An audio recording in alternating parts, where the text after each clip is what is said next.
جو شخص اللہ کا تقوی اختیار کرے گا اللہ اس کے لیے راستہ پیدا کر دے گا، جہاں بالکل نظر نہیں آئے گا کہ کوئی راستہ، اللہ راستہ پیدا کر دے گا۔ بالکل نظر نہیں آ رہا تھا موسیٰ کے ساتھیوں کو کہ اب کیسے بچیں گے، پیچھے لشکر آگے، آگے سمندر ہے، اللہ نے راستہ پیدا کیا۔ خود حضرت ابو بکر کا جو حال ہو گیا تھا کہ حضور اگر انہوں نے ذرا بھی دیکھ لیا، نیچے اپنے قدموں کی طرف بھی نگاہ ڈالی تو ہم نظر آ جائیں گے، آپ نے فرمایا لا تحزن ان اللہ معنا، راستہ نکالتا اللہ۔ پھر حضور گئے طائف، لیکن وہاں سے خالی ہاتھ آئے۔ مدینے میں اللہ نے خود ہی کھڑکی کھول دی، 6 آدمی ایمان لے آئے، آپ گئے ہی نہیں، اور وہاں انقلاب بھی آ گیا۔ عظیم، اس اعتبار سے اللہ مخرج پیدا کرتا ہے۔ تم صحیح طریقے پر چلتے رہو، تقوی اختیار کرو، صحیح راستے پر جد و جہد کرو، یہ کام اللہ پر چھوڑو۔ کب اسے منظور ہے اس کا کامیاب ہونا؟ جب ہوگا وہ راستہ ایسا کھول دے گا کہ تمہیں گمان بھی نہیں ہوگا۔ وَيَرْزُقْهُ مِنْ حَيْثُ لَا يَحْتَسِبُ، اور اسے رزق دے گا وہاں سے جہاں سے اسے گمان بھی نہیں ہوگا۔ اقامت دین کی جد و جہد ہو، غلبہ دین کی جد و جہد ہو، اپنے آپ کو ان صلاتی و نسکی و محیایا و مماتی اس کا فیصلہ کرنا ہو، تو سب سے بڑی رکاوٹ آتی، کھائیں گے کیا؟ تو اللہ تو کہتا ہے راضی میں ہوں، ہے ایمان اور یقین اس پر، کر کے دیکھو تو صحیح، اس پر اعتماد تو کرو۔ لیکن یہ کہ اس پر اعتماد کرنا، توکل، بڑی مشکل بات ہے۔ وہ تو جتنا ایمان ہوگا اتنا ہی اعتماد ہوگا، اور گہرا ایمان ہوگا گہرا اعتماد ہوگا۔ وَمَن يَتَّقِ اللَّهَ يَجْعَل لَّهُ مَخْرَجًا وَيَرْزُقْهُ مِنْ حَيْثُ لَا يَحْتَسِبُ وَمَن يَتَوَكَّلْ عَلَى اللَّه فَهُوَ حَسْبُهُ۔ یہ تو ابھی تقوی والے کی بات ہے کہ وہ وہاں سے رزق دے گا جہاں سے اسے ملے گا بھی نہیں، اور جس نے اللہ پر توکل کر لیا تو وہ اس کے لیے بہت کافی ہو جائے گا۔ توکل کر کے تو دیکھو، حسبہ، وہ اس کے لیے کافی ہے۔ یہاں تک فرمایا ہے حدیث میں من کان فی حاجت اخیہ کان اللہ فی حاجتہ، اگر کوئی مسلمان اپنے کسی بھائی کی ضرورت پوری کرنے میں لگ رہا ہے، اپنا وقت صرف کر رہا ہے، اللہ اس کی ضرورت پوری کرنی شروع کر دیتا ہے۔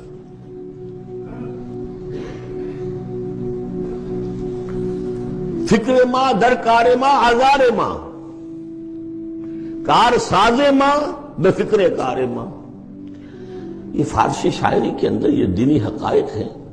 کار ساز ماں بے فکر کار ماں، میرا کارساز میرے کاموں کی فکر کر رہا ہے، میں نے اپنے آپ کو اس کے کام کے لیے لگا دیا۔ وہ دنیا میں بھی ذرا سا بھی کوئی شریف انسان ہوگا، آپ اس کے ہو جائیں وہ آپ کو چھوڑ دے گا؟ پھر کہیں شرافت ہو، مروت ہو اس میں، آپ اللہ کے بن کر تو دیکھیے۔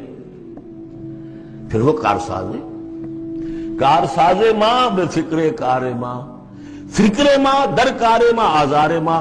جب میں اپنے معاملات کی فکر خود کرتا ہوں، کوئی نہ کوئی ٹھوکر کھاتا ہوں، کوئی نہ کوئی غلطی کرتا ہوں، آزار اپنے سر کے اوپر پیدا کر لیتا ہوں۔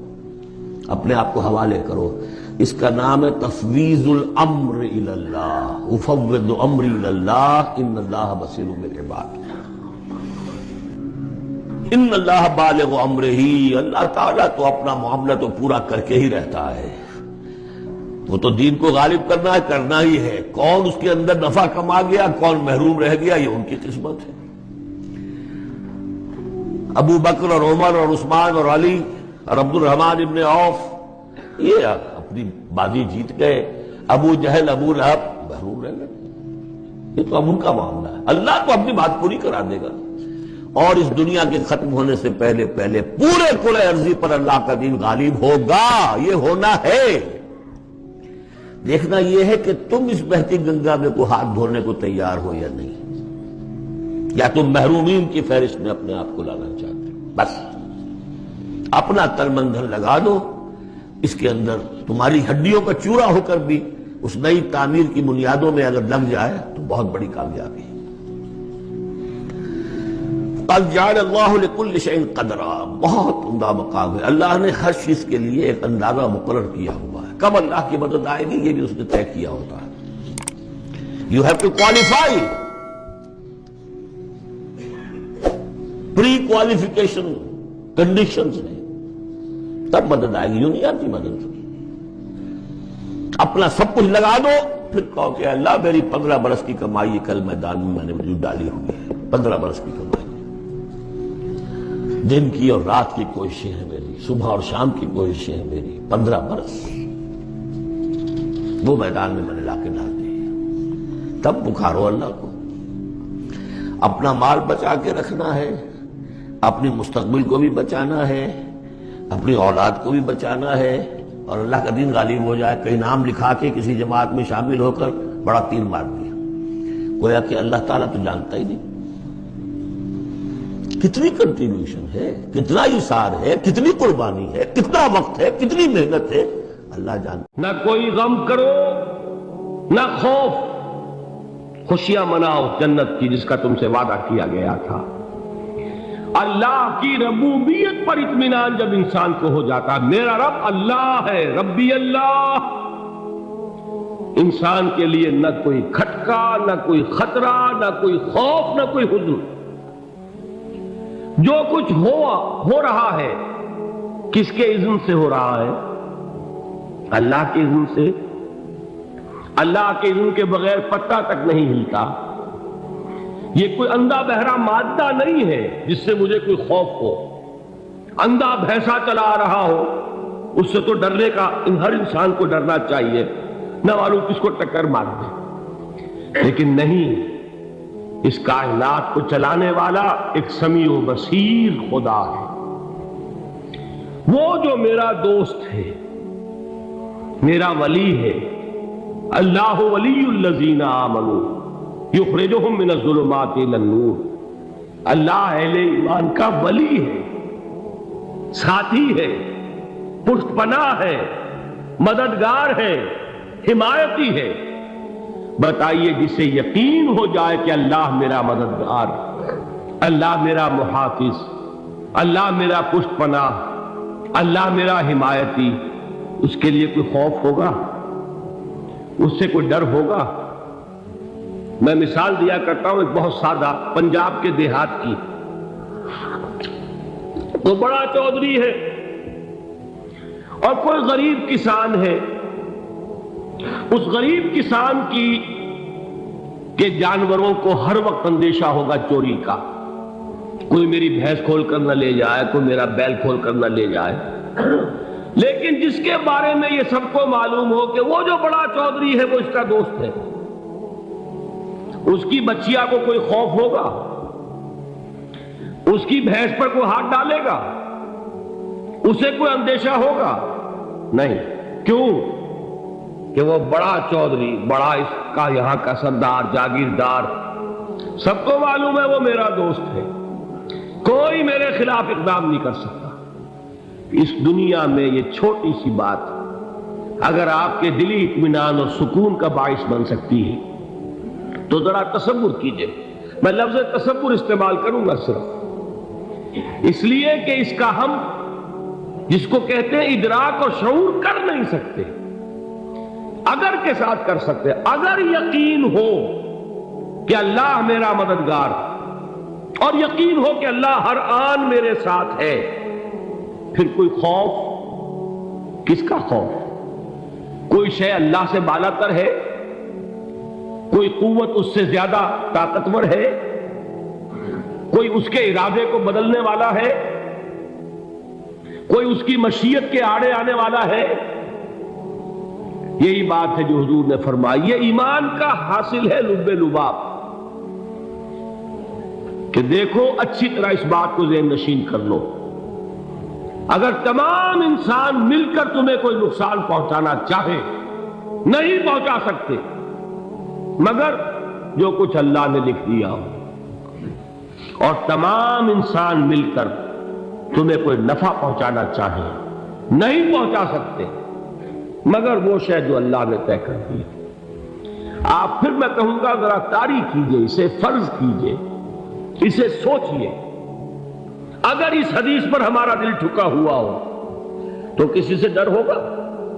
یہ مجھے نقصان نہ پہنچا دے، یہ میری رپورٹ خراب نہ کر دے، یہ میری انکریمنٹ نہ رکوا دے، یہ میرا یہ نہ بگاڑ دے، یہ میرے یہ نقصان نہ پہنچا دے۔ اس کا ڈر، اس کا ڈر، اس کا خوف، اس کی خوشامد اس کے لیے جا کر طرح طرح سے اپنی عزت نفس کو ذلیل کروانا اس کے سامنے، یہ سب کچھ کیوں کرتا ہے انسان؟ جب سمجھتا ہے کہ اس کے ہاتھ میں میرا کوئی نفع ہے، اس کے ہاتھ میں میرے لیے کوئی ضرر ہے، یہ مجھے کوئی غضب پہنچا سکتا ہے، یہ مجھے کوئی نقصان پہنچا سکتا ہے، یہ میرے کوئی کام بنا سکتا ہے، یہ میری کوئی ضرورت پوری کر سکتا ہے، اسی کا نام شرک ہے۔ جہاں آپ نے یہ سمجھا کہ غیر اللہ کے اندر کوئی طاقت موجود ہے، وہی شرک ہے۔ بتوں سے تجھ کو امید خدا سے نومیدی، مجھے بتا تو صحیح اور کافری کیا ہے؟ شرک تو یہ ہے۔ جس پر بھی تمہیں یہ خیال ہے، کلمہ ہے یہ کلمہ سوم، لا حول ولا قوت الا باللہ، ذرا اس پر دل کو کبھی اگر آپ تصور کریں، پھر فرض کریں دل ٹھک جائے، اس پر کوئی طاقت نہیں۔ یہی بات تھی جو شیخ عبد القادر جیلانی رحمۃ اللہ علیہ نے اپنی وصیت میں اپنے بچے سے کہی۔ 11ویں دینے والے ہیں، لیکن حضرت شیخ عبد القادر جیلانی کی وصیت اور تعلیمات کو کتنے لوگ ہیں تم جانتے ہو؟ یہ جن مقامات تک پہنچے ہیں وہ کس چیز کی بدولت پہنچے؟ انہوں نے جو پیغام دیا وہ کیا تھا؟ اے میرے بچے، جس طریقے سے قرآن مجید میں حضرت لقمان کی نصیحتیں جو ہے نقل کر دی گئی ہیں، میں یہ عرض کروں گا بالفرض اگر قرآن حضرت عبد القادر جیلانی کے بعد نازل ہوا ہوتا تو شیخ عبد القادر کی یہ نصیحتیں بھی قرآن میں درج ہوتی۔ اتنی اونچی نصیحتیں ہیں۔ اے میرے بچے، اس حقیقت کو ذہن نشین کر لے، لا فاعل فی الحقیقت ولا مؤثر الا اللہ۔ اس کائنات میں نہ کوئی فاعل حقیقی ہے نہ مؤثر حقیقی ہے سوائے اللہ۔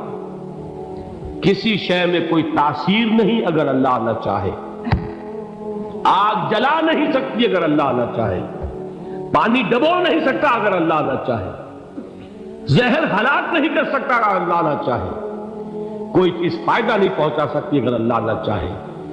تو در در پہ کیوں سر جھکاتے ہو؟ در در پر کیوں جبیں سائی کرتے ہو؟ سب کے سامنے کیوں ہاتھ پھیلاتے ہو؟ ایک اللہ سے مانگو، ایک اللہ کے سامنے زمین پر اپنی جبین رکھو۔ لا فاعل فی الحقیقت ولا مؤثر الا اللہ۔ نظر آتا ہے ہمیں کہ پانی پیاس بجھا دیتا ہے، پیاس بجھانے کی صلاحیت پانی میں نہیں ہے، اللہ کے اذن سے۔ کھانا بھوک مٹا دیتا ہے، بھوک مٹانے کی صلاحیت کھانے میں نہیں ہے، اذن رب میں۔ دیکھیے یہی یقین تھا حضرت موسیٰ علیہ السلام کا واقعہ یاد کیجئے۔ سامنے سمندر آ گیا ہے، قوم دیکھتی ہے پیچھے کہ گرد و غبار کا طوفان، معلوم ہوا کہ فرعون اپنے لشکر سمیت آ گیا۔ لشکر جب چلتا تھا تیز رفتاری کے ساتھ تو گرد و غبار کا جو طوفان اٹھتا تھا اس کا تصور کیجیے، اور لمحہ بلمحہ وہ قریب آ رہا ہے۔ پوری قوم نے کیا کہا؟ اے موسیٰ انا لمدرکون، اے موسیٰ ہم کو پکڑے گئے۔ قرآن مجید نے تو یہاں وہ باتیں نہیں لکھی ہیں، لیکن تورات میں یہ درج ہے کہ بنی اسرائیل جھگڑنے لگے، دست و گریبان ہو گئے موسیٰ کے ساتھ۔ موسیٰ ہمیں یہاں مروایا لا کر، اس سے تو ہم ہی بہتر تھے، وہاں کھانے کو ملتا تھا، زندگی تو تھی، بیگار ہم کر رہے تھے، موت تو نہیں تھی۔ اب جو کچھ ہوگا اس کا تصور کرو، جس طریقے سے ہمارے ٹکڑے اڑائے جائیں گے۔ تو لڑ رہے ہیں حضرت موسیٰ علیہ السلام سے، یہ تورات کی تفصیل ہے۔ قرآن میں صرف اتنا آیا ہے، پریشان ہو کر انہوں نے کہا انا لمدرکون، موسیٰ ہم کو پکڑے گئے۔ اس وقت موسیٰ کا جواب کیا ہے؟ کلا ان معی ربی سیہدین، نہیں، میرے ساتھ میرا رب ہے، وہ راستہ دے گا۔ بتائیے کہاں راستہ نظر آ رہا ہے؟ یہ ہے ایمان بالغیب۔ راستہ نظر نہ آئے تب اللہ پر یقین ایمان ہے، جیب میں پیسے ہوں اور تب دل کو اطمینان ہے، تو ایمان کس پر ہوا؟ پیسے پر۔ اللہ پر نہیں۔ جب وسائل و ذرائع نہ ہو اور پھر یقین ہو کہ اللہ مسبب الاسباب ہے، وہ اسباب کا پابند نہیں ہے، وہ اسباب کا محتاج نہیں ہے، اسباب اس کے محتاج ہے، اگر یہ یقین ہے تو اللہ پر ایمان ہے، یہ نہیں ہے تو تمہارا ایمان اسباب پر ہے، وسائل پر ہے، ذرائع پر ہے، مادیات پر ہے، اللہ پر نہیں۔ اس وقت کہاں راستہ تھا؟ کوئی راستہ تھا؟ سمندر ہے اور ادھر سے لشکر آ گیا ہے۔ کلا ان معی ربی سیہدین۔ اب دیکھیے ایمان کہہ دینا آسان ہے، ہوا معکم اینما کنتم، جہاں کہیں بھی تم ہوتے ہو اللہ تمہارے ساتھ ہوتا ہے، لیکن اس کا یقین قائم ہو جائے تو زمین و آسمان کا فرق واقع ہو جائے۔ یہی بات ہوئی حضور کے ساتھ۔ غار ہے، چھپے ہوئے ہیں محمد رسول اللہ اور آپ کے وہ یار غار ابو بکر صدیق رضی اللہ تعالی عنہ۔ اقبال نے حضرت ابو بکر کی شان میں چند اشعار پڑھے صرف، لیکن واقعہ یہ ہے کہ بھاری بھاری نظموں پر اور قصیدوں پر بھاری، طویل ترین نظمیں اور قصیدے ہوں ان پر بھاری ہے۔ ہمتیں ابو بکر کی ہمت جو ہے، کشت ملت را جو ابر، جیسے بارش سے کھیتی اپجتی ہے، ابو بکر کی ہمت اور عزیمت اس امت کو اسی طرح سینچنے والی ہے۔ ثانیے اسلام و غار و بدر و قبر، وہ دوسرے تھے اسلام میں، دوسرے پہلے کون تھے؟ انا اول المومنین، حضور کی بات ہے، سب سے پہلا ایمان لانے والا میں، دوسرے ابو بکر۔ ویسے ہمارے ہاں یہ چلتا ہے اختلاف، حضرت علی پہلے ہیں کہ حضرت ابو بکر پہلے ہیں، لیکن اس میں بڑی خوبصورت تطبیق قائم کی ہے علماء نے اور بہت صحیح ہے۔ چار کے بارے میں فیصلہ ہی مت کرو کہ کون پہلے، ان کی ایک عجیب تقسیم کر دی ہے۔ آزاد مردوں میں، بالغ مردوں میں سب سے پہلے ابو بکر، بچوں میں سب سے پہلے علی، خواتین میں سب سے پہلے خدیجہ، اور غلاموں میں سب سے پہلے زید بن حارثہ۔ بڑی پیاری تقسیم ہے، یہ چاروں ہی پہلے ہیں، ہر ایک کے لیے اولیت ہے۔ اور واقعہ یہ ہے کہ اگر زمانی اعتبار سے تعین ہوگا تو پہلے خدیجۃ الکبریٰ آئیں گی رضی اللہ تعالی عنہ، کسی اور سے بات کرنے کی نوبت بعد میں آ سکتی ہے، پہلے تو اہلیہ محترمہ سے بات ہوئی، آتے ہی پہلی وحی ہوئی ہے، ابھی تبلیغ کا حکم نہیں تھا۔ کس کو بتایا واقعہ؟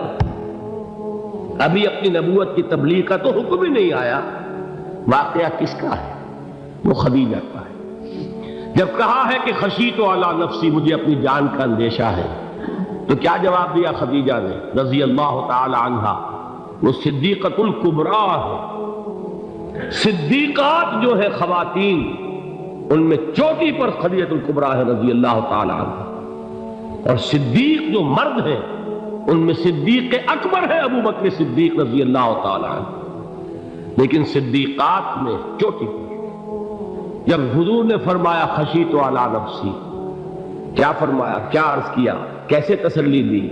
نہیں نہیں، اللہ آپ کو ضائع نہیں کرے گا، آپ غریبوں کے ہمدرد ہیں، آپ مساکین کے تکالیف رفع کرنے والے ہیں، آپ بیواؤں کی سرپرستی کرتے ہیں، آپ مسافروں کی خدمت کرتے ہیں، اللہ آپ کو ضائع نہیں کرے گا۔ یہ یقین ہے اس خاتون کے اندر۔ خیر وہ ایک علیحدہ بات ہو جائے گی۔ میرے دل پر حضرت خدیجہ رضی اللہ تعالیٰ عنہ کی شخصیت کا بڑا گہرا نقش ہے، جو وہ کوئی اور ہی وقت اور موقع ہوا تو بیان ہوگا۔ بہرحال اقبال نے ایک مصرے میں جو چار اولیتیں جمع کر دی ہیں، ہمتیں کشت امت را چو ابر، ثانی اسلام و غار و بدر و قبر۔ اسلام میں حضور کے بعد پہلے کون؟ ابو بکر۔ غار میں حضور کے ساتھ کون؟ ابو بکر۔ بدر کی رات اللہ کا رسول سربسجود وہ گھاس پھوس کی جو جھوپڑی بنائی گئی تھی، اور وہاں تلوار ننگی لے کر پہرا دینے والا کون؟ ابو بکر۔ اور اس حجرہ عائشہ میں محمد کے بعد سب سے پہلے دفن ہونے والا کون؟ ابو بکر رضی اللہ تعالی عنہ صلی اللہ علیہ وسلم۔ وہ جو معاملہ میں سنا رہا تھا غار ثور کا، حضرت ابو بکر بھی حضور کے خیال سے لرز گئے ہیں۔ آپ کو یاد ہوگا کہ جا کر پہلے تمام جتنے سوراخ تھے انہیں بند کیا ہے۔ ایک سوراخ رہ گیا تھا جس کو بند کرنے کے لیے کوئی کپڑا نہیں تھا، وہاں اپنی ایڑی رکھی ہے، تب کہا ہے حضور سے تشریف لائیے، اور اپنے زانو پر حضور کو لٹایا ہے، اور وہاں کسی موذی جانور نے کاٹا ہے، حضور کی آنکھ لگ گئی تھی۔ اس وقت اس بل کے اندر جو بھی بچھو ہے کیا ہے واللہ عالم، اس نے کاٹا ہے۔ اس کی تکلیف کی وجہ سے ابو بکر کی آنکھوں سے آنسو ٹپک گئے، حضور کے چہرے مبارک پر پڑے ہیں، تو حضور جاگے ہیں، معاملہ کیا ہے؟ ایڑی نہیں ہٹائی وہاں سے، مبادا وہ جانور وہاں سے نکل کر محمد الرسول اللہ کو کوئی گزن پہنچا دے۔ ابو بکر کی ایڑی ہے، جس طرح چاہے کھا لے، ختم کر دے، جان نکل جائے تب کوئی آنچ آئے، محمد پر تو آئے، لیکن جیتے جی نہیں۔ وہ ہے ابو بکر حضور کے خیال سے۔ اس وقت حضور نے پھر اپنا لعاب دہن لگایا ہے، اور اس سے پھر آپ کی تکلیف ختم ہوئی۔ جیسے خیبر میں حضرت علی کی آنکھ دکھ رہی تھی، اس کو جو شفا حاصل ہوئی ہے وہ بھی حضور کے لعاب دہن سے ہوئی۔